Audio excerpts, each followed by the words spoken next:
Previously on Yu-Gi-Oh! This idiot lost our drawing equipment and was big sad about it. And now, so I was sitting in my room the day after it happened, moping about how I couldn't ever draw again, and I was just thinking about the person who stole my stuff. Like, how could they just take someone's bag? How could you do that to someone? And I thought, fuck this. I'm gonna find you.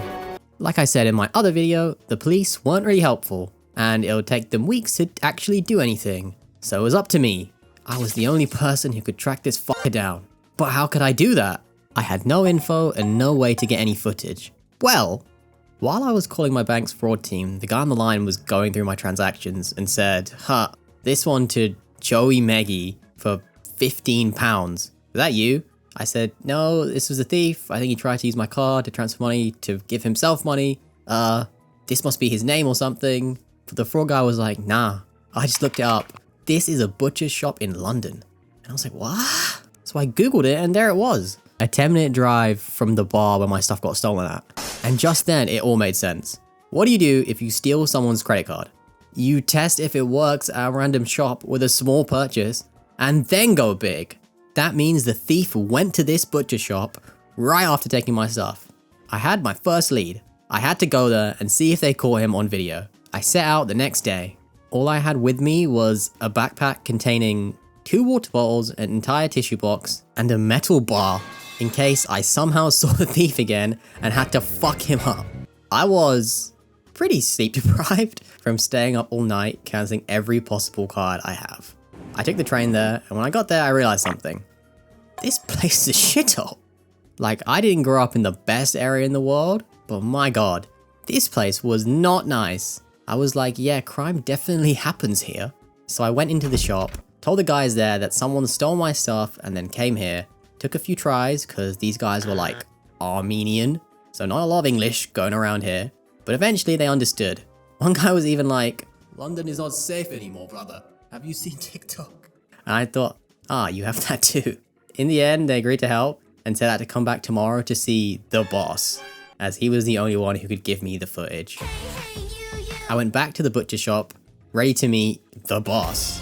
I brought some cash with me because I thought, what if I have to bribe this guy? Because in the UK laws, giving out CCTV footage is not exactly super legal. But it was a small thing like the law of really matter anyway. I see it was more of a suggestion than like a hard rule. For legal reasons, that's a joke. I asked for the boss. This big old guy comes out. Holy, yeah, I see why this is the boss. But he's actually pretty nice. And he definitely doesn't give me any footage that I should not have at all. But anyway, magically that day on my phone I get some fun pictures. And just like that, I had the face of the thief. Oh, it's on now, you son of a bitch. So I went back to the bar where this all went down and walked up to the manager like, here, this is it. I got him, the face of the guy. And they were like, damn. Yeah, we checked again and we still can't see his face. What? Yeah, the bar was super crowded, but this guy's outfit does match what we can see in the footage, so I can check again for you and see if anything else comes up. Okay, but can't you see if he's a customer or something? Unlikely. Some people just walk in here, walk around, pretend to be on the phone, and just steal a bag. What the fuck? If it happens so often, surely you should be trying to stop this? Yeah, last week a few cops were in here, and one of their bags got stolen. What is happening here? But the manager was nice and said he'd look again, and if anything came up, he'd email me, and I got some free food and a cocktail at 12 PM that I did not turn down. I know I got robbed there, but honestly, the wings of this place were amazing. That's kind of where the saga ends, with some bomb-ass wings. I still have the face of the guy, which I've now given to the police, who might do something, maybe. I already did like most of their job for them, but whatever. I'm not saying I'm the modern day L, but you know. The final option I thought about to find the thief is to take his face, put it on a poster and write like, wanted criminal, crimes, robbery, alleged crimes, and just write heinous shit. If you see this person, call the police or the child protection services and just print 1,000 and spread them around the neighborhood. But then I looked up the laws and apparently this is defamation or slander or some freaking BS like that. So for legal reasons, that's a joke.